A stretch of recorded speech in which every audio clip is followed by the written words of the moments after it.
우리 고린도후서 3장 6절 9절 말씀 함께 봉독하시겠습니다. 고린도후서 3장 6절 9절 말씀 함께 읽겠습니다. 시작. 그가 또한 우리를 새 언약의 일꾼 되기에 만족하게 하셨으니 율법 조문으로 하지 아니하고 오직 영으로 함이니 율법 조문은 죽이는 것이요 영은 살리는 것이니라. 정죄의 직분도 영광이 있은즉 의의 직분은 영광이 더욱 넘치리라. 아멘. 제가 지난주에 이제 욥기를 읽게 됐어요. 근데 욥기를 좀 새로운 관점으로 읽게 됐습니다. 그리고 그 관점을 지지하는 다양한 성경 교사들을 리서치해 봤는데 상당히 그 새로운 관점에 일치하는 그 접근하신 분이 많더라고요. 그 관점을 한번 나눠볼게요. 욥이 삶에 엄청난 시험이 찾아왔어요. 가족이 깨어졌고, 그리고 자산이 망가졌고, 더 나아가 그의 건강도 무너졌고, 그리고 욥의 평판도 완전히 무너졌습니다. 그런데 이 모든 일에 뿌리가 있습니다. 특별히 내적 치유 쪽에서 욥기를 다룰 때 이 구절을 굉장히 중요시합니다. 왜 이 모든 일이 벌어졌는가? 그 영적 뿌리가 이것이다라고 얘기합니다. 욥기 3장 25절 말씀 함께 읽어볼까요? 시작. 내가 두려워하는 그것이 내게 임하고 내가 무서워하는 그것이 내 몸에 미쳤구나. 네, 상담학에서는요, 자기 성취적 예언이라는 단어를 사용합니다. 이게 뭐냐면요, 한 사람이 자신에게 이러한 일이 벌어질 것이다, 이러한 일들이 벌어질 것이다라고 믿고 말하는 것이 그대로 장기간에 걸쳐서 이루어지는 경향이 매우 강한 것을 임상적으로 발견하고 자기 성취적 예언이라는 단어를 상담하기 사용하게 될 정도였습니다. 그래서 한 삶을 고칠 때 그 삶의 내용을 고치기 이전에 그 안에 있는 부정적인 믿음을 고치는 것이 선행되어야 함을 강조하게 되었습니다. 이것은요, 사실은 두려움이라는 것이 가지는 영적 힘을 상담학자들이 그 영적 원리를 이렇게 임상적으로 엿보아 알게 된 것이라도 과언이 아닐 것 같습니다. 여러분, 소망이 뭡니까? 소망은요, 하나님께서 나에게 좋은 일을 행하실 것이다라는 무의식적인 기대와 태도입니다. 무의식적으로 하나님 오늘 좋은 일을 하실 거야. 하나님 오늘 놀라운 일을 하실 거야. 하나님 오늘 나 만져 주실 거야. 하나님 오늘 좋은 만남들을 주실 거야. 하나님은 좋은 일들을 일으켜 주실 거야. 이런 무의식적이고 습관적인 기대, 견고한 기대, 이게 소망입니다. 반대로 두려움은 뭡니까? 나쁜 일이 벌어질 거다. 정말 오늘 또 뭔 일이 벌어질지 걱정스럽다. 정말 내 삶에 나 이럴 줄 알았다. 이런 일들이 또 벌어지는구나. 나쁜 일이 벌어질 것에 대한 만성적인 기대가 두려움입니다. 그런데 여러분, 소망에 대한 이 접근을 보면요, 하나님이 우리에게 좋은 일을 외부에 행하시기 전에 먼저 우리 안에 소망을 일으키십니다. 그 소망은요, 감정이 아닙니다. 영적인 전초부대입니다. 영적인 선봉장입니다. 하나님이 우리에게 좋은 삶을 가져오기 위해서 먼저 우리에게 소망의 영을 우리 안에 보내십니다. 그리고 뭔가 소망하게 하십니다. 그리고 좋은 일들이 상륙합니다. 아멘. 똑같아요. 여러분, 악한 영들도 우리의 삶에 파괴와 나쁜 일들을 행하기 위해서 우리의 삶에 먼저 선봉장을 보냅니다. 바로 두려움의 영입니다. 두려움의 영이 우리의 마음속에 스미고 자리를 잡으면요, 그 터전을 통해 그 이어지는 군대들이 상륙할 수 있는 문을 갖게 되는 것입니다. 욥이 이렇게 말하는 거예요. 내가 무서워하던 일들이 다 벌어졌다. 내가 염려하던 일들이 결국 내 삶에 다 나타났구나. 다시 말해, 벌어졌던 많은 일들의 뿌리가 두려움에 있었음을 말하고 있는 것입니다. 그런데요, 그 두려움은 어디서 기인합니까? 이 두려움은요, 더 깊은 영적인 뿌리가 있습니다. 두려움은 욥의 죄책감에 기인하고 있습니다. 욥기 1장을 보면요, 욥이요, 항상 매일 아침 자식의 숫자대로 번제를 드렸어요. 왜냐하면 혹시 자식이 범죄할까 하여 그렇게 했대요. 그는 만성적인 죄책감을 가지고 살았습니다. 그래서 언제나 그 죄책감으로 인해 나쁜 일이 벌어질 것에 대한 만성적인 기대, 두려움을 가지고 있었고요. 그리고 그것을 향해서 아주 강한 종교적인 어떤 행위를 하고 있었다라고 해석할 수 있는 것입니다. 매일 아침 자식의 수만큼 번제를 드린 거예요. 죄책감과 두려움이라는 내적 뿌리는요, 결국 바깥에 벌어지는 수많은 나쁜 일들의 뿌리가 되었고, 그런데 그 너머에 뭐가 있냐면 욥기에서 아주 흥미로운 그 문학 형태를 가지고 있어요. 욥기는 연극의 각본처럼 쓰여졌습니다. 그래서 이런 일이 벌어지는데 갑자기 연계로 앵글을 플롯을 넘깁니다. 연계에서 무슨 일이 되어지냐면 사탄이 욥에 대해 참소를 합니다. 참소의 내용은 이렇습니다.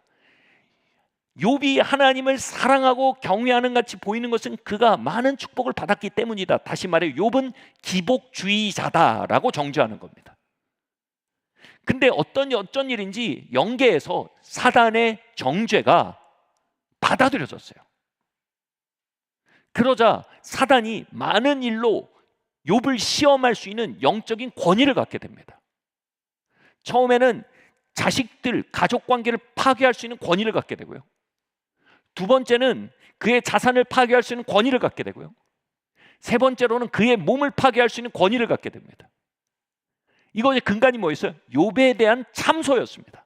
정죄였습니다. 그래서 이걸 그림으로 그려보면 이렇습니다. 정죄와 죄책감이, 사단의 정죄와 그로 말미암는 죄책감의 뿌리에서 만성적인 두려움이 그의 삶에 드려워져 있었어요. 그는 언제나 나쁜 일이 벌어질 것을 염려하고 두려워하는 사람이었습니다. 그런데 거기서 어떤 열매가 맺혀졌어요? 결국 그것이 어떤 영적인 차원의 문을 열어서 공급이 끊어지고요, 가정에 파괴되고요, 질병이 나타나는 연쇄작용들이 나타나기 시작한 거예요. 이 모든 뿌리에 뭐가 있었어요? 정죄가 있었다는 겁니다. 사단이 욥에 대해서 연계해서 정죄했고요, 욥은 그것에 대해서 죄책감과 두려움으로 경험했고요, 그리고 외부 현상에는 수많은 열매들이 맺히기 시작한 것입니다. 여러분, 성경 전체에서 정죄는 생각보다 굉장히 큰 문제입니다. 정죄, 여러분, 정죄자, 참소자라는 말이 원어로 보면 사탄입니다. 사탄은 24시간 365일 성도들을 정죄하는 데 집중하고 선택과 집중하고 있대요. 욥의 영계에서 정죄했던 사탄이 여러분의 영계를 정죄하고 있다는 겁니다. 욥이 하나님을 열심히 사랑하고 열심히 섬겼어요. 그래도 정죄권이 어디서 찾을 수 있어요? 아, 쟤 저렇게 하나님 섬기는 거 저 복 받아서 그러는 거야. 저 기복주의자야. 복 받으려고 저러는 거야. 기복주의자야. 뭘 해도 정죄거리는 찾을 수 있어요, 그죠? 아, 저 광신자, 뭐 이렇게 해버릴 수도 있고요. 뭐 아무튼 사단은 각종 방법으로 정죄하는데 프로예요, 프로. 우린 이 문제에 대해서 다루고 해결할 수 있어야 합니다. 아멘. 이것을 어떻게 역전시킬 수 있을까요? 시편 103편은요, 욥기가 역전되는 아주 순차적인 방식을 잘 보여주고 있습니다. 같이 한번 읽어볼까요? 시작. 내 영혼아 여호와를 송축하며 그의 모든 은택을 잊지 말지어다. 그가 내 모든 죄악을 사하시며. 자, 보세요. 그것이 뭐냐면 하나님께서 우리에게 주신 은혜를 기억하는 것이 정죄를 깨뜨리는 길이라는 겁니다. 죄책감과 정죄에서 걸어 나오는 길은요, 이 번제라는 것은 헌신제입니다. 욥은요, 죄책감 때문에 더 많이 헌신한 거예요. 여러분, 실제로요, 신학교나 이런 곳에 갈 때 얼마나 많은 사람들이 죄책감을 보상하게 신학교를 가는 줄 아십니까? 얼마나 많은 사람들이 죄책감을 보상하게 헌신하는 줄 아십니까? 선교 나가는 줄 아십니까? 하나님께 뭔가 값을 치르고 싶어, 값을 치러하기 때문에 한다는 겁니다. 그런데 정죄를 해결하는 방법은 우리가 더 많이 헌신하는 데 있잖아요. 헌신은 하나님이 주신 은혜에 대한 감사로 하는 거죠. 죄책감을 해결하는 방법은 이거예요. 하나님이 이미 주신 것을 기억하는 겁니다. 하나님이 주신 은혜를 기억하는 겁니다. 그 은혜의 내용이 뭐예요? 그가 내 모든 죄악을 사하시며. 할렐루야. 이것을 기억하는 게 어떻게 정죄와 죄책감을 깨뜨린지 이렇게 설명해 볼게요. 우리 세 분 장로님 잠깐 일어나 주시겠어요? 저희가 두 분밖에 없지? 한 분이 일부 예배다 모셨다 지금 적구나. 그러면 우리 여보 자기가 일어나봐요. 예, 예, 자, 예. 아까 있었던 것 같은데. 자, 이렇게 설명할게요. 제 아내가 아니다. 여자가 들어서 복잡해졌어요. 이동현 선교사님이 위상욱 형제한테 여보 앉아요. 안 되겠다. 계획이 어긋났어요. 이동현 선생님이 위상욱 형제한테 1억을 빚졌다고 합시다. 그럼 어떻게 할까요? 빚졌는데 못 갚고 있어요. 길에서 만나면 항상 고개를 숙이고 얘기하겠죠. 제가 어떻게든 마련해 보겠습니다. 조금만 기다려 주십시오. 최선을 다하고 있습니다. 시간을 더 주십시오. 그리고 최대한 짧게 만나고 싶을 겁니다. 그런데 어느 날 제가 이동현 선생님을 너무 사랑해서 이 빚을 대신 갚아주려고 결정했어요. 이게 뭐냐면 대속입니다. 대속. 주님은 우리를 용서하시되 그냥 값없이 용서하신 게 아니에요. 대속. 누군가 대신 값을 치르신 걸 받고 용서하신 거예요. 이해하시겠어요? 그게 대속이에요. 제가 그래서 위상욱 형님한테 가서 제가 우리 이동현 선교사님 빚이 얼마예요? 그러니까 1억이라고 합니다. 제가 이동현 선교사님 많이 사랑합니다. 제가 대신 갚겠습니다. 그러면서 10억을 줍니다. 위상욱 형님이 1억밖에 안 돼요. 왜 10억이나 주세요? 제가 이동현 선교사님 너무 사랑하거든요. 10억 받으세요. 9억은 팁입니다. 그럼 봐요. 지금 이동현 선교사님 때는 위상욱 형님 부자가 됐어요. 이동현 선생님 그걸 아직 몰라요. 그럼 길에서 여전히 눈을 피하고 여전히 가장 짧은 시간 만나고 무언가 값을 지불해야 된다는 의식에 사로잡혀 있을 겁니다. 채무감이에요. 자, 근데 제가 말합니다. 이동현 선생님 사실은 제가 어저께 당신의 1억의 빚을 갚았습니다. 뿐만 아니라 9억까지, 이걸 영어로 overpayment입니다. 이게 주님의 속전에 굉장히 중요한 개념이에요. overpayment. 과지불이에요. 과지불. 내가 10억을 지불했습니다. I love you. 그렇게 얘기했어요. 이동현 선생님 알게 됐어요. 이제 위상욱은 나로 인해 부자가 됐다. 위상욱 형님 이제 고맙잖아요. 전화를 했어요. 우리 밥이나 같이 먹읍시다. 이제 들어가는데 눈을 깔잖아요. 나 덕에 9억을 번 사람한테 가는 거예요. 들어갔어요. 그래서 이제 우리 아내가 어디 멀리 가서 지금 대접하고 싶은데 주문을 해야 될 것 같아요. 뭘 주문할까요? 이전 같은 바늘방석이죠. 짜장면 하나 시키죠 이럴 텐데 그 오버페이먼트를 기억하면 어떻게 돼요? 우리 상욱 장로님 우리 팔보채 하나 먹읍시다. 그리고 팔보채가 우리 옆집에도 탕수육 좀 돌립시다. 밑에 집 우리 사촌 사는데 거기도 팔보채 하나씩 보냅시다. 상욱 형님 지나치시네요. 그럴 수가 없죠. 뭐예요? 그 모든 은택을 기억하면요. 이건 지나친 게 아니에요. 그게 자연스러운 거예요. 그리고 이동현 선생님 너무 편하게 거기 앉아서 식사를 하고 상욱 형님이 이제 충분한가요? 그러니까 이동현 선생님 초콜릿 케이크 먹고 싶습니다. 해도 너무하는 거예요. 이건 뭐예요? 은택을 까먹은 거예요. 근데 은택을 기억하면 당연한 거죠. 그러면요 초콜릿 케이크 줍니다. 그리고 그 뒤로 이게 완전 관계 양상이 달라지는 거예요.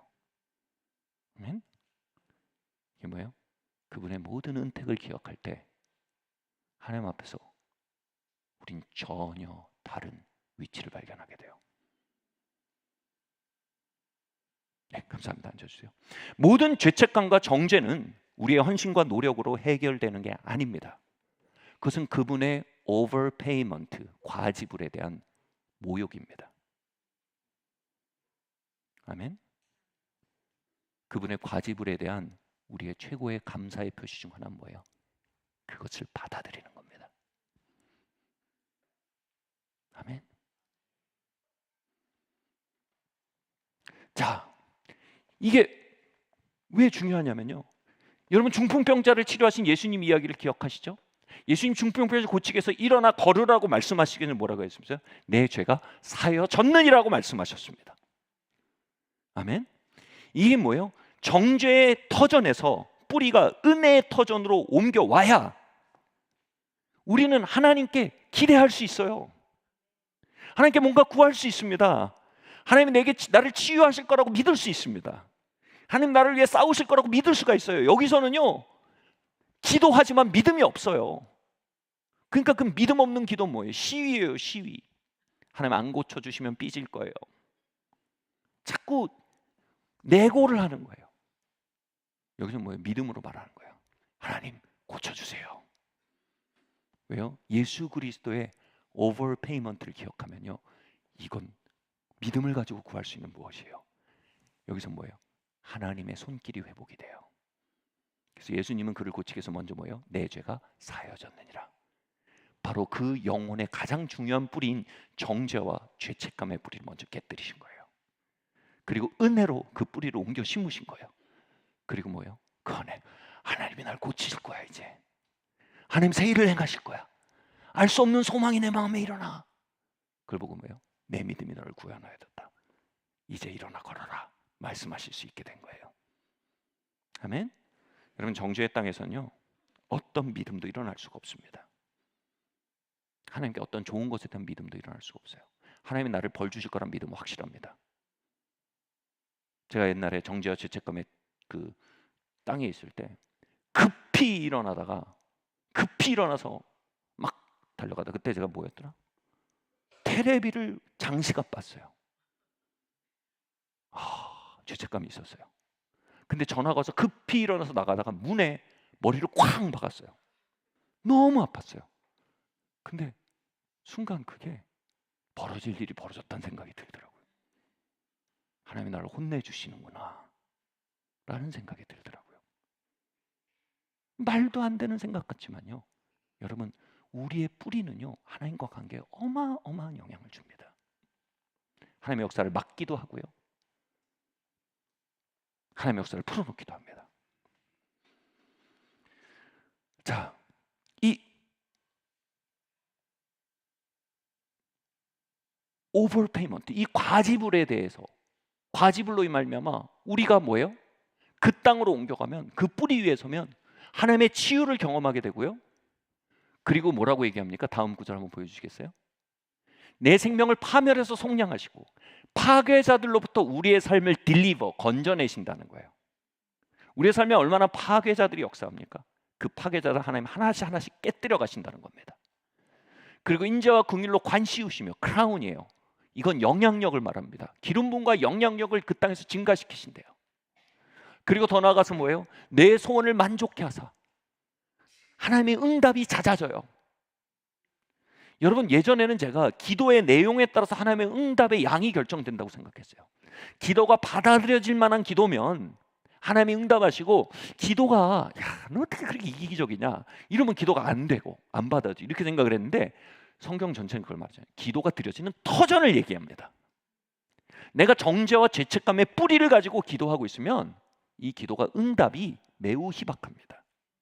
그러나 예수님의 오버페이먼트, 그분의 값치르심을 인식하고 정죄와 죄책감이 깨뜨려지고 은혜와 그분의 용서 위에 서서 기도하면 별하별 걸 다 들어주신다는 거예요.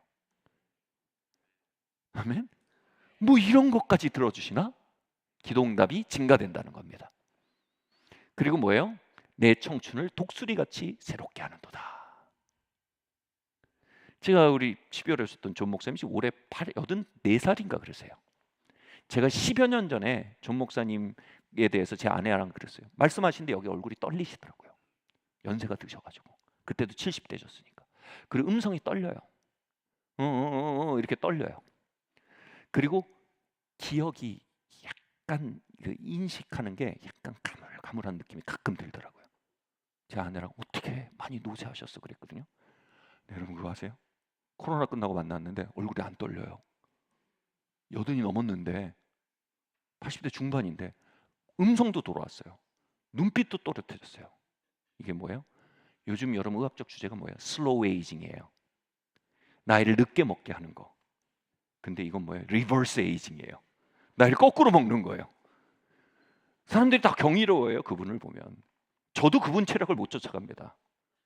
2월에 같이 멕시코 갔는데 이분은 저보다 거기 사역하는데 저보다 체력이 더 좋으셔요. 리버스 에이징이에요. 아브라함은요 100세에 아이를 낳고요, 사라가 죽고 나서 재혼을 했어요. 그리고 또 아이를 낳았어요. 어머, 어떻게 하나님의 사람이 그래? 그게 아니에요, 여러분. 우리는 아브라함이 우리 믿음의 조상이에요. 아멘. 아브라함 판단하지 마시고 그 안에 역사하는 복을 보세요. 리버스 에이징의 복이에요. 할렐루야. 자, 집에 가서 이제 값을 치를 것 같은 예화인데. 자, 내 청춘을 독수리 같게 하신대요. 이 모든 것이 한번 그림 보여주시겠어요? 용납과 은혜의 터전으로 우리가 뿌리가 박히면요, 우리 안에 하나님 앞에서 뭐예요? 오버페이먼트, 과지불에 대한 은총을 인식하면 뭐예요? 하나님에 대해 어떻게 돼요? 겨우 짜장면이 얻어먹을 것 같은 마음이 어떻게 돼요? 발보채, 샥스핀, 그리고 이것도 너무 남루한 생각인 걸 알게 돼요. 아, 우리 옆집에 배고픈 사람들인데 하나님, 옆집에 주문 하나 해주세요. 우리 아랫집에 좋은 음식을 못 먹고 몇 달 지난 집인데 하나님, 아랫집에 보낼 좋은 음식 하나 보내주세요. 기도가 커지는 거예요. 하나님, 이 민족에 부흥을 부어주세요. 하나님, 우리의 세대를 축복해 주세요. 우리의 다음 세대를 주님께로 이끌어 주세요. 아멘. 담대함과 소망이 생기는 거예요. 하나님, 뭔가 새로운 일을 행하실 거야. 저에게 은혜를 가르쳐 주신, 은혜에 대해서 깊이 가르쳐 주신 그 하나님의 사람이 있어요. 이분이 남아공 분인데, 남아공의 유명한 크리스천 라디오에서 그분에게 인터뷰했어요. 남아공에 요즘 이런 일이 진행되고 있습니다. 남아공의 미래를 어떻게 보십니까? 당신은 하나님의 사람 아닙니까? 남아공의 미래에 대해서 어떤 마음이 기도하면서 드십니까? 그러니까 이분이 그냥 단호하게 얘기해요. Very bright. 남아공의 미래는 엄청 밝다고. 그래서 그분들이 아니, 어떻게 그렇게 말할 수 있냐고. 예수 그리스도께서 남아공을 위해 죽으셨다. 예수 그리스도가 남아공의 의의 근거이시다. 우리의 어떠함이 아니라 예수 그리스도의 죽음과 다시 사심이 남아공의 축복의 근거이다. 그러므로 남아공의 미래는 very bright.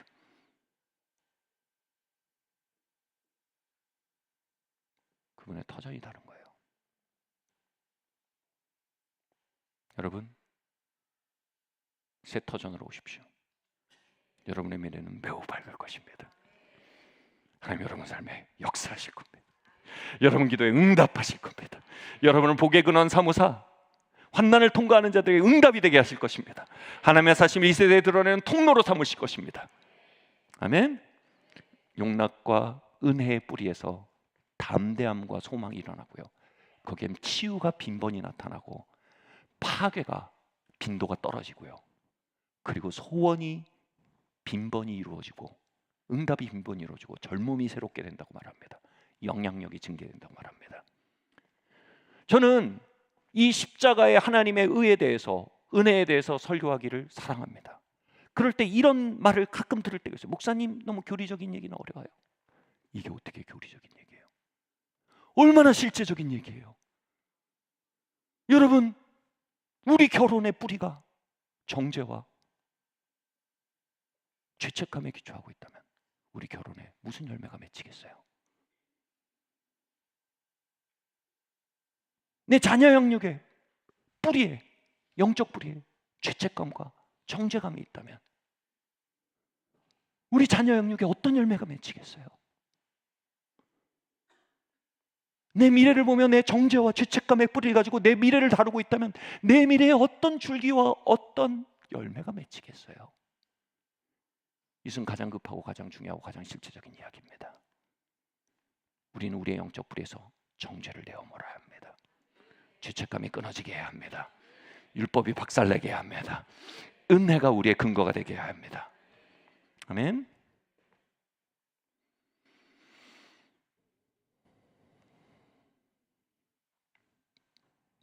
제가 예수님의 속전이 우리를 향해 오버페이먼트, 과지불이라고 말씀드렸습니다.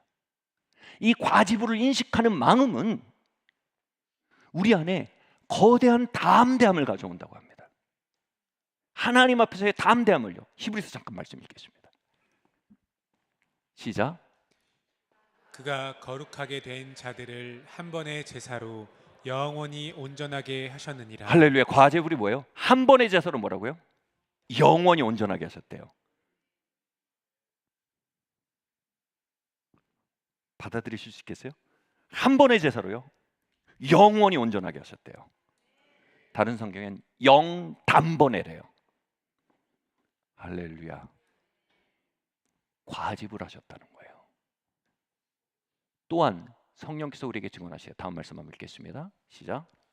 또 그들의 죄와 그들의 불법을 내가 다시 기억하지 그분이 아니하리라. 과집을 하셨으니 이제 하나님 뭐예요? 내가 다시는 기억하지 않겠다. 다른 성경 보는 게 뭐냐면 내가 다시는 인식하지 않겠답니다. 와우. 다시 한번 읽겠습니다. 시작. 그러므로 형제들아, 우리가 예수의 피를 힘입어 그분의 은총을 기억하고 그분의 오버페이먼트의 뿌리를 내림으로 우리의 양심의 뿌리를 그분의 오버페이먼트에 내리라는 거예요. 우리의 양심의 뿌리를 내가 지난주에 한 일에 두지 말고, 우리의 양심의 뿌리를 내가 지난 여름에 한 일에 두지 말고 내 양심의 뿌리를 2000년 전에 예수님의 한 일에 두라는 거예요. 그러면 끊임없이 우리의 양심이 흔들리고 떨리는 양심이 아니라 뭐라고요? 함께 읽겠습니다. 시작. 성소에 들어갈 담력을 담력을 얻었나니. 얻었느니라. 같이 말씀해요. 담력. 예, 담력이란 말이 굉장히 중요합니다. E.W. 캐년이라는 사람이 두 가지 의라는 책을 썼어요. 이 두 가지 의가 뭐냐면 하나님의 의와 인간의 의입니다. 제가 신학교에 갔는데 로마서를 공부하는데 로마서에서 디카이오스 쉐네라는 원어예요. 하나님의 의라는 단어가 로마서 전체에서 가장 중요한 단어이고 사실상 성경 전체의 모든 주제는 하나님의 의라는 한 단어를 향해 규혈돼 간다라는 교수님의 말과 책을 읽으면서 그게 너무나 맞다는 걸 알게 되고 제가 충격을 받았어요. 뭐냐면 제가 하나님의 의에 대해 설교를 너무나 듣지 못했다는 거예요. 충격을 받았어요. 그리고 제가 설교를 하면서 너무 놀랐어요. 사람들이 하나님의 의에 대해서 별로 들어본 적이 없다는 거예요. 여러분, 그래서 들어야 돼요. 듣지 않으면 우리의 뿌리가 바뀌잖아요. 듣지 않으면 우리의 근거가 계속 죄책감, 우리의 양심은 계속 죄책감과 정죄에 흔들리고 우리의 영계의 사단은 신나게 우리를 정죄할 수 있습니다. 아멘. 자, 디카이오스네 하나님의 의에 대해서 얘기할게요. 하나님의 의는 이것이에요. 하나님의 의는 예수 그리스도 안에 있는 하나님의 거대한 의와 그분의 하나님 앞에서의 순종과 죽으심과 부활이 우리에게, 그 크레딧이 우리에게 전가된다라는 거예요. 하나님의 의가 우리에게 전가된다는 거예요. 반대는 뭐냐면 사람의 의입니다. 사람의 의는 뭐냐면 우리가 의를 행하고 죄를 참음으로 그 크레딧을 벌어들여서 우리의 계좌를 채워가는 겁니다. 인간의 의는 마치 월급쟁이의 하루하루의 수익과 같고요. 하나님의 의는 그때 말씀드렸듯이 무슨 가문이었죠? 까먹었네. 로스차일드 가문의 자산이 굴러가면서 생겨지는 이자와 같아요. 우리는 이렇게 말합니다. 로마서 전체의 주제가 뭐예요? 우리가 인간의 의를 의지하고 집중하느라 하나님의 의를 보지 못한대요. 예수 그리스도는 하나님의 의를 우리에게 주기 위해서 십자가에 죽으셨다는 거예요. 아멘. 이게 오버페이먼트예요. 영단번에 온전케 됐대요. 듣고 계세요? 따라오세요. 자, E.W. 캐넌의 표현은 이거예요. 우리가 하나님의 의를 인식하면 우린 담대함을 갖게 된다. 하나님 앞에서. 그래서 뭐라고 말하는지 아세요? 하나님 앞에 열등감과 위축감 없이 설 수 있는 마음이래요. 와우. 하나님 앞에 열등감과 위축감 없이 설 수 있는 마음이래요. 이동현 선사님이 위상욱 형제님, 위상욱 장로님 집에 가서 위축감과 열등감 없이 팔보채를 주문할 수 있는 마음이에요.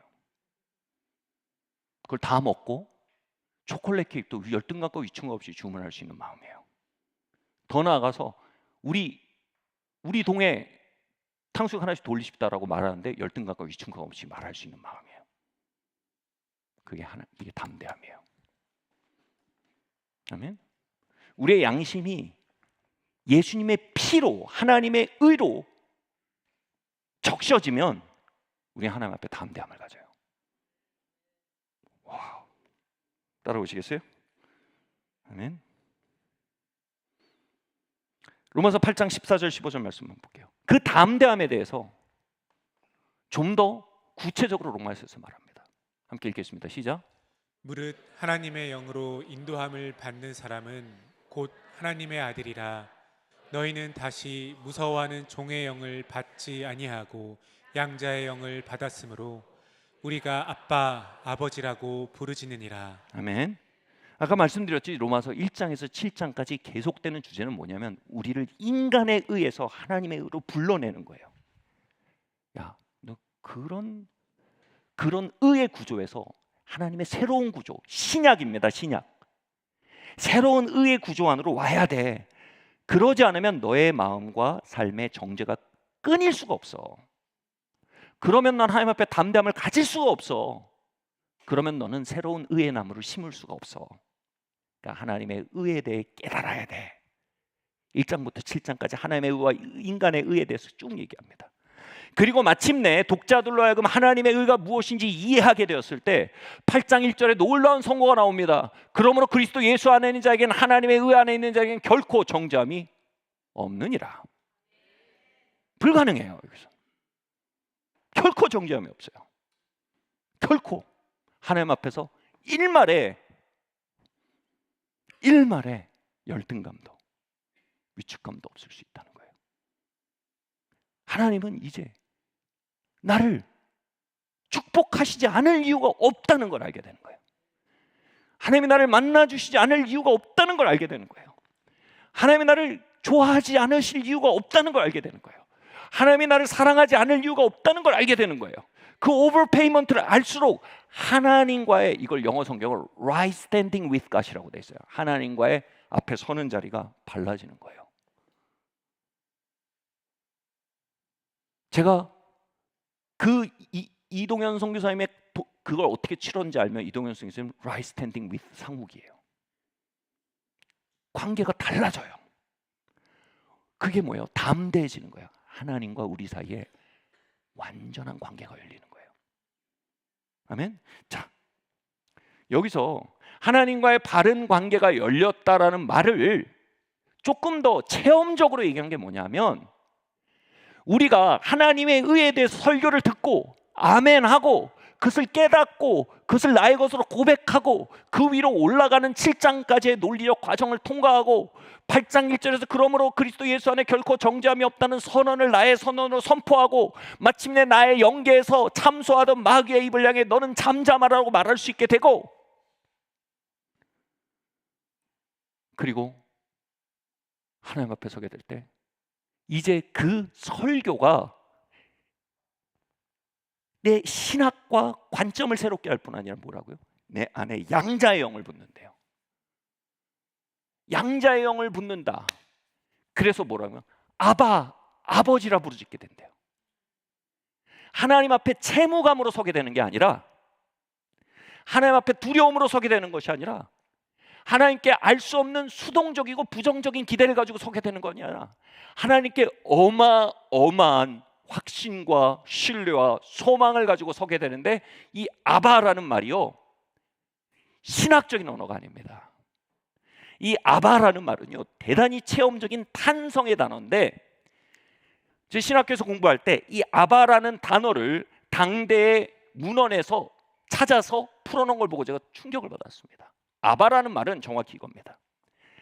한 아기가 자신을 향해 보호하고 사랑하고 무한한 호의와 무한한 따뜻함으로, 무한한 힘으로 자신을 지지하고 보호하고 들어올리는 부성적 존재를 인식할 때, 이 갓난아이가 그 인식에 대한 반응으로서 뱉는 옹알이 같은 소리란 뜻이에요. 하나님이 아바, 하나님과의 다른 초자연적인 만남이 시작되는 거예요.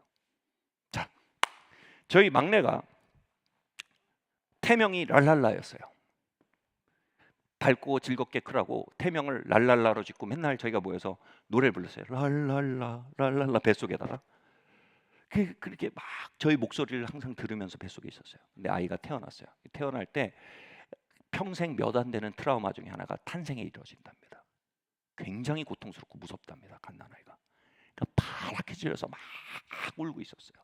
태어난 지 한 10분 됐나 20분 됐나 파랗게 질려서 울고 있는데 제가 가서 그랬어요. 랄라야, 랄라야 무서워? 무서워하지 마 랄라야, 아빠야. 네. 얘가 갑자기 울음을 딱 그쳤어요. 그 손만 이렇게 안 했지 거의 그 소리를 기대는 거예요. 아, 이 존재가 날 좋아해. 이 존재는 날 보호해. 이 존재가 있으면 난 안전해. 이 존재가 날 서포트하고 있어. 거기 기대는 거예요. 전 그 순간이 너무 경이로운 거예요. 이 작은 생명체가 저를 기대는 거예요. 제가 일을 하는데 일을 손에 안 잡아요. 점심 시간에 집에 와서 밥을 먹었어요. 왜냐하면 집에 오면 그때 이름도 안 지은 상태였어요. 랄라가 저를 보고 이렇게 웃는 거예요. 그리고 그러니까 뿌뿌뿌. 그러면 지금 미운 짓을 해도 그때 기억 때문에 아무렇지도 않아요. 아, 미운 짓 안 해요. 농담이에요. 그냥 뿌뿌뿌 하고 밝게 웃어요. 그리고 그 무한한 신뢰와 무한한 기대. 일말의 나쁜 것을 기대하지 않아요. 뿌뿌뿌.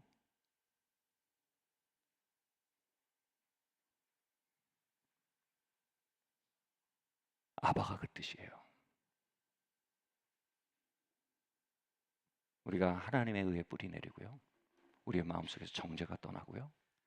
죄책감이 거두어지고요. 하나님의 오버페이먼트를 인식하고요. 그것을 내 영적 현실로 고백하고요. 내 영계를 예수님의 복음으로 다시 깨트리고 정리하면요. 갑자기 하늘문이 열리고 양자의 영이 부어진대요. 그리고 하나님을 만나는데 어떻게 만나요? 뿌! 뿌! 뿌!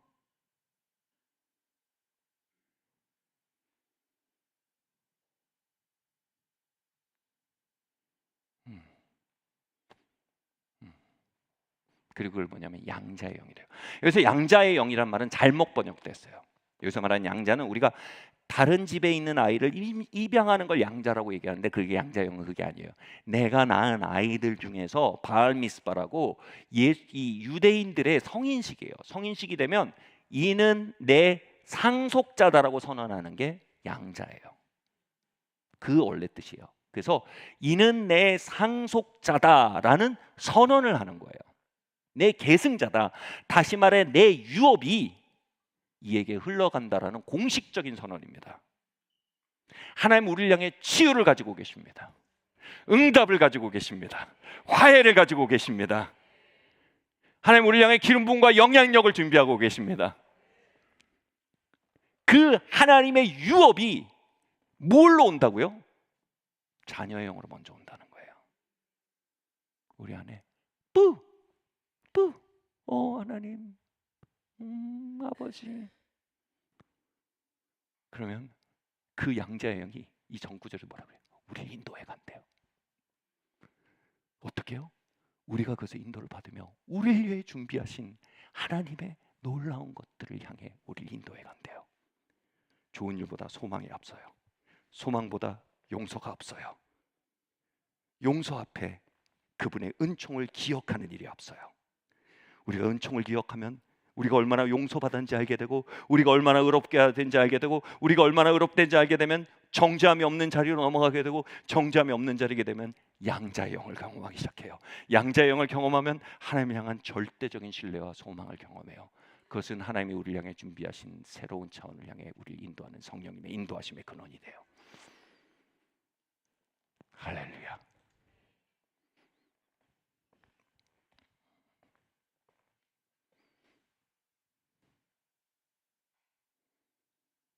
보좌로부터 물이 흘러 닿는 곳마다 새로워지네. 골짜기를 들판으로 생수의 강이 흘러넘치네. 예수님께서는 우리의 배에서 흘러넘치는 성령의 강물의 인도하심과 역사를 이렇게 말한 것입니다. 그게 양자의 영이에요. 우리가 양자의 영 가운데 걷기 시작하는 겁니다. 할렐루야.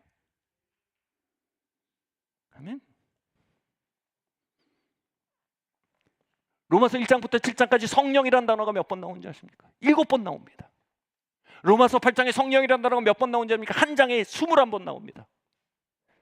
평균으로 한 장에 한 번 나오던 게 갑자기 한 번에 21번이 나와버립니다. 20배가 올라갑니다. 왜입니까? 로마서 8장 1절 그러므로 우리에겐 결코 정죄함이 없나니라는 선언 이후에 나오는 것입니다. 우리가 그 은총을 확고히 깨닫고 확고히 주장하고 그 정죄를 물리치기 시작할 때 우리의 삶에 성령의 역사는요, 구약에서 뭐냐면 말해볼까요? 하나님의 손. 하나님의 손입니다. 하나님의 손이 20배가 증가됩니다. 여러분이 하나님의 의를 깨닫고 내 삶의 정죄의 영적 기회를 정리하고 그 위에 굳게 서는 것을 알고 그분의 은택 위에 서는 것을 하기 전까지는요, 20년에 한 번 경험하던 하나님의 역사를 1년에 한 번 경험하게 됩니다. 이전에는 1년에 한 번 경험하던 하나님의 역사를 하루에 한 번 경험하게 됩니다. 하나님의 응답의 빈도, 치유의 빈도, 만남의 빈도, 위로의 빈도, 회복의 빈도가 20배가 증가한다는 것입니다. 그것은 먼 다가올 어느 때가 아닙니다. 이미 우리에게 주신 은혜를 발견하고 그 은혜를 신뢰하기 시작하는 때입니다. 아멘. 어느 날 식사를 했는데 신현정 선생님이 한 20만 원짜리 1인당 20만 원짜리 큰 식사를 샀어요. 믿습니다.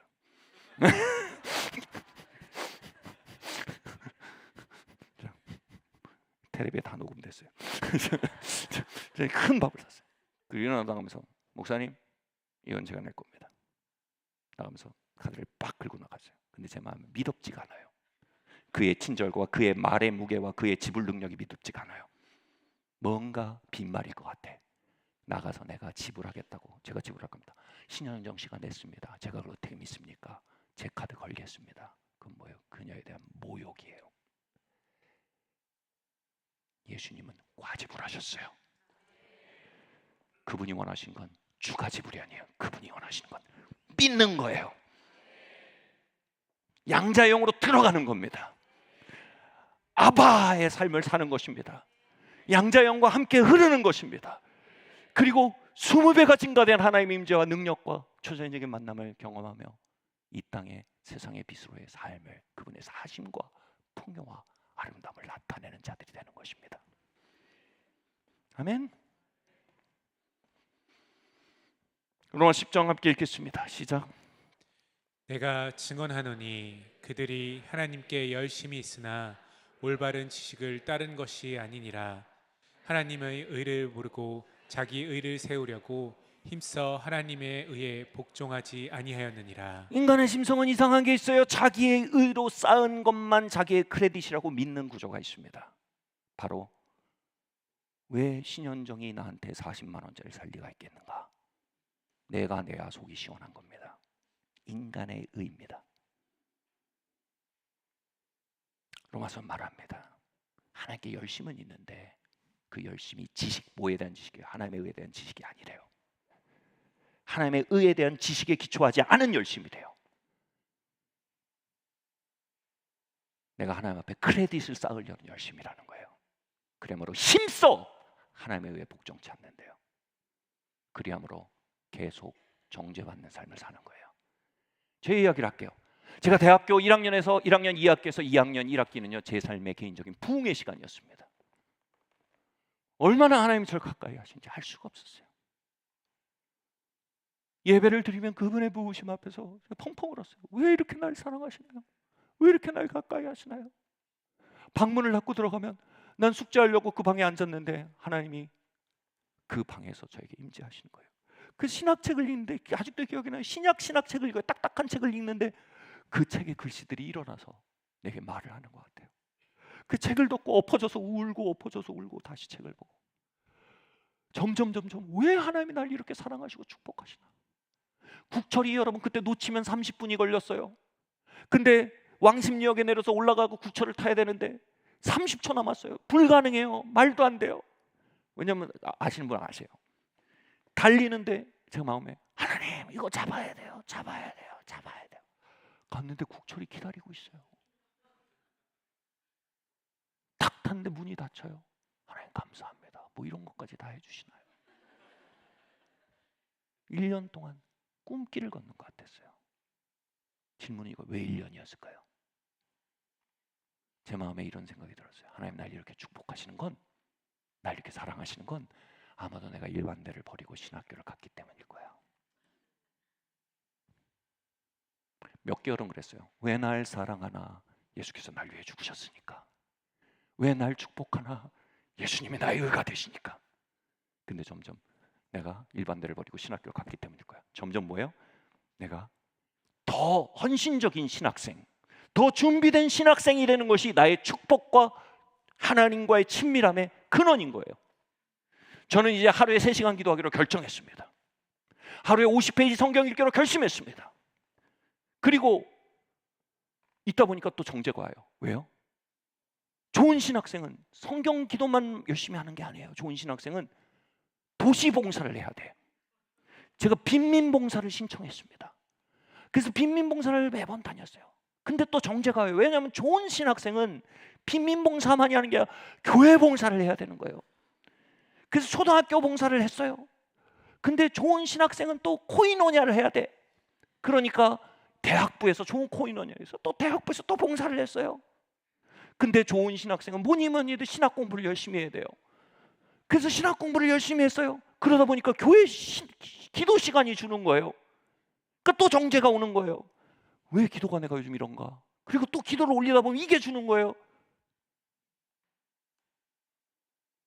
그러면서 제 삶에 하나님의 임재는 거치고 하나님의 축복은 거치기 시작했어요. 왜냐하면 저는 인간의 의로 떨어진 거예요. 하나님은 하나님의 의해서 우리를 축복하세요. 하나님 믿음 안에서 우리를 축복하세요. 하나님 믿음 안에서 우리와 동행하세요. 하나님 믿음 안에서 우리의 기도에 응답하세요. 아멘. 하나님의 의를 거절하고 인간의 의를 붙드는 건 로마서가 말합니다. 인간이 가진 가장 큰 하나님에 대한 거절입니다. No.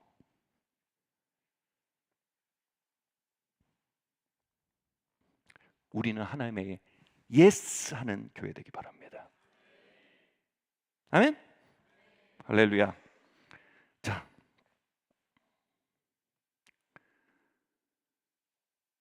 자 이제 스가랴서 제가 1부 예배 때 여기까지밖에 못했어요. 그래서 2부 예배는 유튜브로 들으라고 제가 했기 때문에 해야 돼요. 여러분. 네. 스가랴서 3장 1절 5절 말씀 함께 읽겠습니다. 시작. 대제사장 여호수아는 여호와의 천사 앞에 섰고 사탄은 그의 오른쪽에 서서 그를 대적하는 것을 여호와께서 내게 보이시니라. 여호와께서 사탄에게 이르시되 사탄아 여호와께서 너를 책망하노라. 예루살렘을 택한 여호와께서 너를 책망하노라.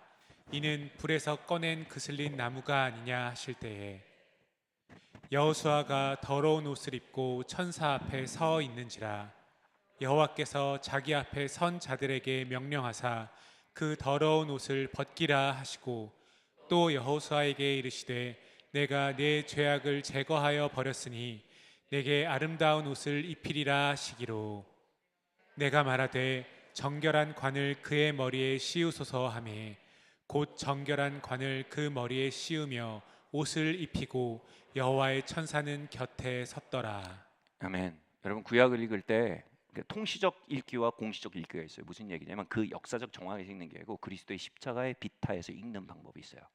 그리스도의 십자가의 비타에서 읽는 것이 성경을 전체로 통합할 수 있는 유일한 길이에요. 이걸 그리스도의 십자가의 비타에서 읽어볼게요. 무슨 일인지 한번 볼게요. 여러분 하나님의 은은 의의 세마포로 항상 묘사됩니다. 그리고 인간의 은은 언제나 누더기다라고 말합니다. 우리가 나름 가진 의지만 영적으로 빛을 비추면 다 누더기입니다. 짭이에요. 짝퉁입니다. 가짜의입니다. 겉만 번지르라는 의입니다. 자, 인간의 의에는 언제나 정죄의 영이 그를 놓아주지 않습니다. 자, 여기서 볼게요. 스가랴가 예언 사역을 합니다. 당대는 무슨 일이 있었냐면요, 스룹바벨과 제사장 여호수아가 성전을 재건하는 때였습니다. 그런데 이 성전 재건의 역사가 난관을 만납니다.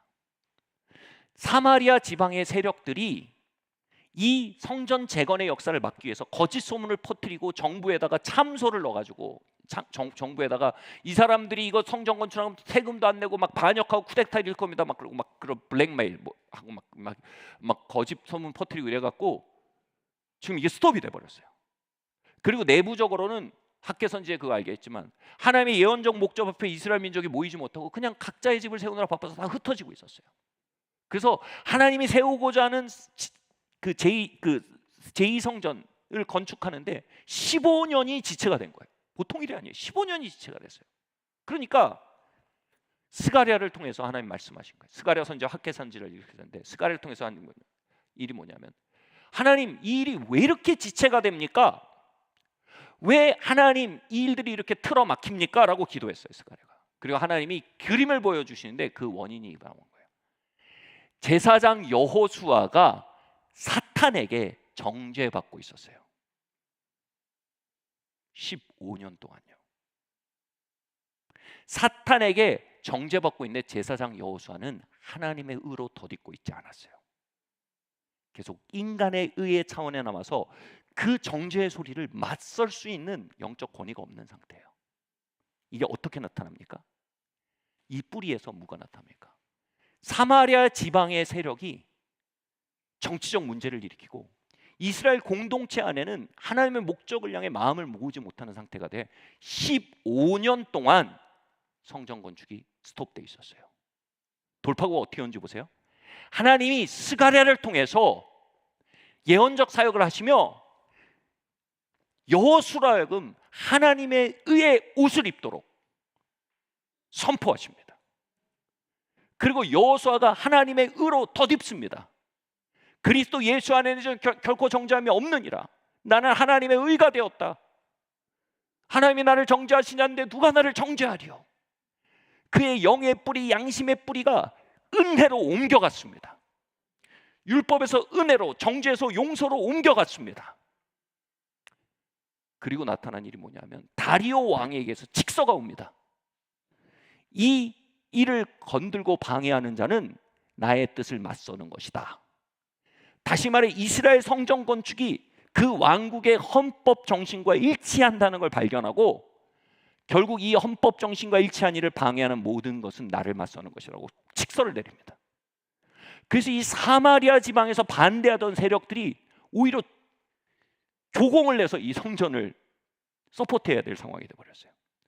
이스라엘 민족은 뭉쳐져서 그것을 세워갑니다. 15년 동안 멈췄던 것이 역사에 나가기 시작합니다. 그 시작이 뭐였어요? 제사장 여호수아가 의의 옷을 입었습니다. 베드로전서가 말합니다. 너희는 택한 족속의 왕 같은 제사장들이라. 하나님의 소유된 백성이다. 여러분은 제사장들입니다. 여러분들은 하나님께로부터 받은 사명이 있습니다. 여러분은 하나님께로부터 약속이 있습니다. 예언적 여정들이 있습니다. 하나님이 여러분에게 열어가기 원하는 유업들이 있습니다. 그러나 우리가 정죄를 정돈하지 못하면 사단이 우리에게 정죄하도록 그 영적 기후를 처리하지 않으면 그 모든 일은 스톱됩니다. 그러나 그 일을 하나님의 의를 덧입어 인간의 의에 기초해 우리를 평가질하고 인간의 의에 기초해 우리를 정죄하고 인간의 의에 기초해 우리를 단죄하는 목소리에 더 이상 동의하지 않고 하나님의 의에 굳게 서기 시작하면요, 한 장에 한 번 나오던 성령의 역사가 한 장에 20번이 나오기 시작합니다. 성령의 강물이 터지기 시작합니다. 그리고 그 성령의 역사가요, 지연됐던 일들을 속행시키기 시작합니다. 아멘. 다음 구절 한번 볼게요. 마지막 구절이에요. 함께 읽겠습니다. 시작. 그가 내게 대답하여 이르되 여호와께서 스룹바벨에게 하신 말씀이 이러하니라. 만군의 여호와께서 말씀하시되 이는 힘으로 되지 아니하며 능력으로 되지 아니하고 오직 나의 영으로 되느니라. 큰 산아 내가 무엇이냐? 내가 수룹바벨 앞에서 평지가 되리라. 그가 머릿돌을 내놓을 때에 무리가 외치기를 은총 은총이 그에게 있을지어다 하리라 하셨고. 아멘. 스룹바벨은 또 다른 지도자였어요. 제사장 여호수아와 함께 이 스룹바벨에게 무리들에게 외치라고 합니다. Grace, grace. 은총, 은총이 있을지어다. 십자가의 비탈에서 본 뭐예요? 하나님의 의를 선포하는 겁니다. 그가 영적인 정죄에 갇혀 있지 않도록 서포터라는 겁니다. 그럼 뭐예요? 힘으로 되지 않고 능으로 되지 않고 여호와의 신으로 되느니라. 하나님의 성령의 역사가 풀어져서 그 성전 건축이 속행될 것을 말하는 겁니다. 아멘. 여러분, 우리는 서로를 향해 은혜를 외쳐줘야 합니다. Grace 외쳐주라는 거예요. Grace 외쳐주라는 겁니다. 지금 미국에 있는 사람 어떤 사람인데 이런 문패가 있대요. Don't shoot your shoot at me. 번역하면 이래요. 나한테 shoot라는 말로 발사하지 마라. shoot는 뭐냐면 자기의 옳다 하는 바예요. 이래야지. 이러면 안 되지. 안 그러면 넌 나쁜 놈이야. Don't shoot your shoot at me라는 표현이에요. 이게 라임이 맞잖아요. shoot, shoot, shoot, shoot. 이걸 집 문 앞에 누가 붙여놨대요. 여기 들어와서 나한테 you should not 이런 걸로 날 묶지 마라 이거예요. 다시 말해 뭐예요? 나를 정죄하지 말라는 거예요. 당신의 틀로 날 정죄하지 마십시오. 당신의 옳담으로 날 가두지 마십시오. 그래야므로 내 영을 가두지 마십시오. 그래야므로 내 영계에 정죄의 문을 열지 마십시오. Don't shoot your shoot at me. 저는 이 문패를 교회 앞에 걸어놓고 싶어요. 아멘. 우린 각자의 옳다는 바를 다 가지고 있습니다. 그죠? 우린 그것으로 서로 슛슛슛슛슛슛슛 하고 쏠 수 있어요. 그러면 하고 죄책감과 정죄와 판단을 받을 수 있어요. 부부끼리 슛슛슛슛슛슛 하면요 하고 막 그냥 정죄 파티가 벌어져요. 그럼 정죄가 싹이 납니다. 정죄가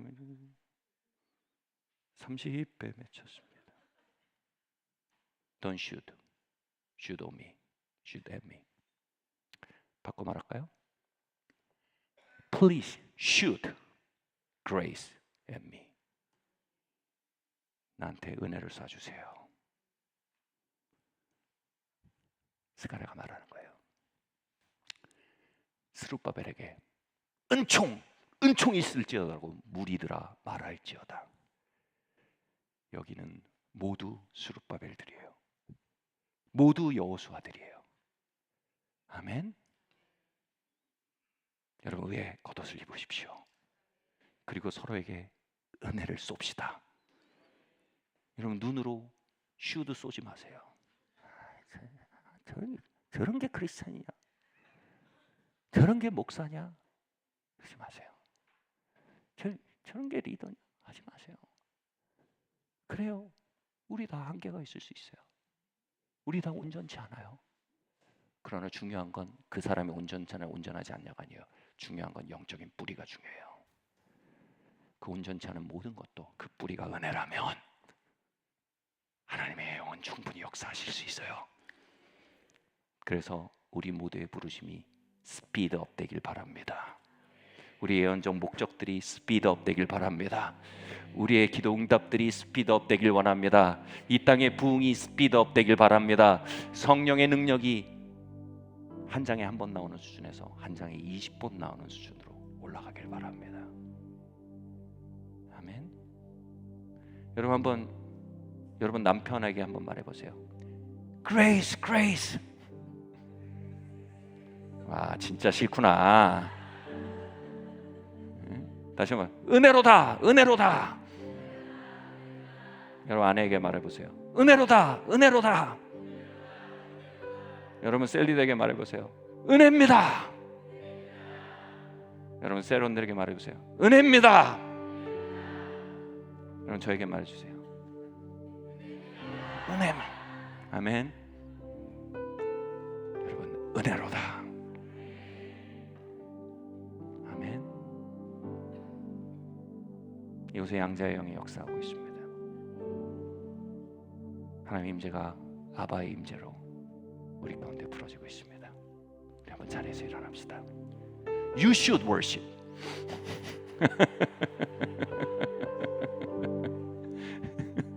아니요. 네. 우리 그 은혜에 반응합시다. 할렐루야.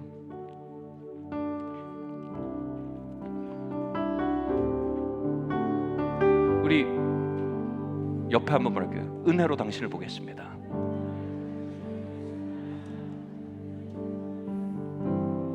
옆에 다른 사람의 은혜로 당신을 보겠습니다. 다른 사람의 말을 말해볼까요? 은혜의 터전 위에 당신을 환영합니다. 성령께서 역사하실 겁니다. 좋은 일들이 벌어질 겁니다. 기도 응답이 나타날 겁니다. 치유될 것입니다. 화해가 나타날 것입니다. 하나님의 새롭게 하심이 당신의 삶을 방문할 것입니다. 은혜 안으로 당신을 환영합니다. 보혈을 지나 하나님 품으로 보혈을 지나 아버지 품으로 보혈을 지나 할렐루야. 하나님 품으로 한 걸음씩 나가네. 보혈을 지나 아멘. 보혈을 지나 하나님 품으로 보혈을 지나 아버지 품으로 보혈을 지나 하나님 품으로 한 아바. 걸음씩 존귀한 보혈이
여러분의 이름을 넣어서 여러분에게 말하세요. 여러분 스스로를 단정하고 self condemnation, 스스로를 정죄하던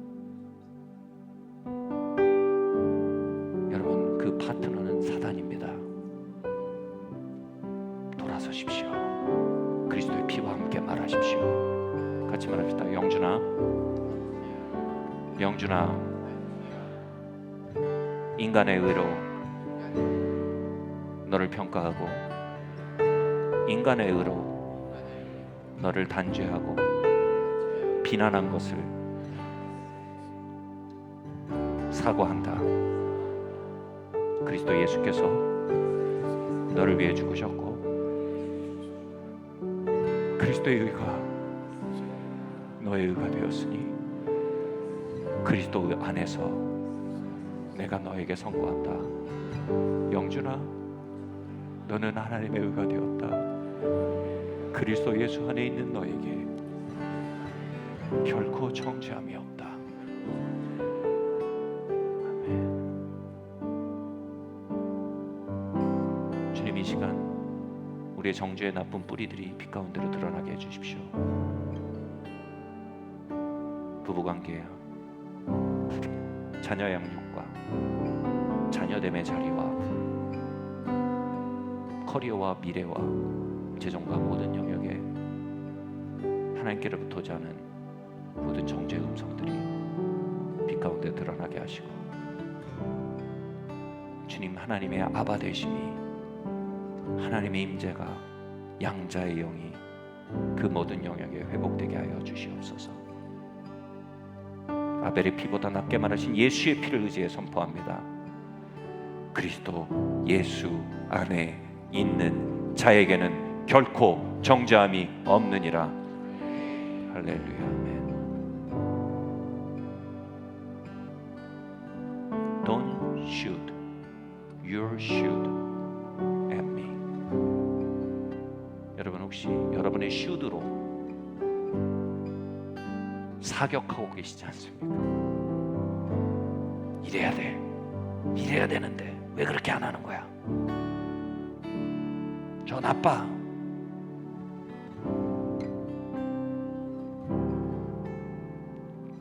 그렇게 쏘고 있는 사람들 향해 말합시다. 여러분, 기회 드릴 정도면 돼요. 누구누구에게, 누구누구야?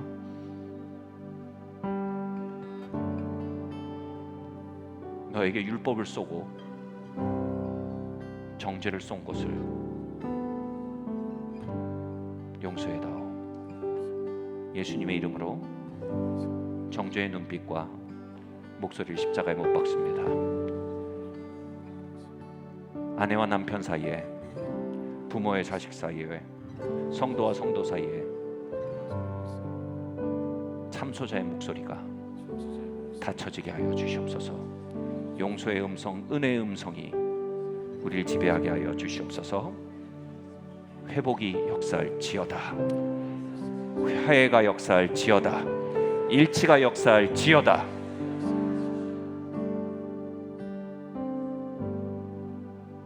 우리 마지막으로 하나님의 치유와 응답을 구합시다. 하나님의 치유와 응답과 다양한 것들을 함께 구합시다. 하나님, 역사해 주세요. 함께 기도하겠습니다. 하나님, 이 시간 기도합니다. 예수님의 피를 의지해 기도합니다. 하나님, 마음의 치유와 육체의 치유를 구합니다. 하나님, 이 시간 기도합니다. 병든 자들을 치료하여 주시옵소서. 예수님의 이름으로 주님 아버지는 암들이 치료되게 하시고 종양들이 떨어지게 하시고 예수님의 이름으로 환부에 주님 회복과 치유가 임하게 하시고 주님, 예수님의 이름으로 우울증들이 떠나게 하시고 예수님의 이름으로 주님 조울증들이 치료되게 하시고 예수님의 이름으로 ADHD가 떠나가게 하시고 불면증이 떠나가게 하시고 예수님의 이름으로 공황장애가 떠나가게 하시길 원합니다. 주님, 예수님의 이름으로 아버지 하나며 회복의 역사가 온 교회에 퍼져나가게 하시며 기도가 응답되게 하시며 예수님의 이름으로 아버지의 성령의 역사가 증가되게 하여 주시옵소서. 예수님의 이름으로 주님 기도합니다. 하나님과의 초자연적인 만남들이 배가 되게 하시기를 기도합니다. 주님, 감사합니다. 주님, 이 시간 우리를 주님 옆으로 이끄신 주님을 찬양합니다. 예수님의 이름으로 기도합니다. 이 시간 준비하시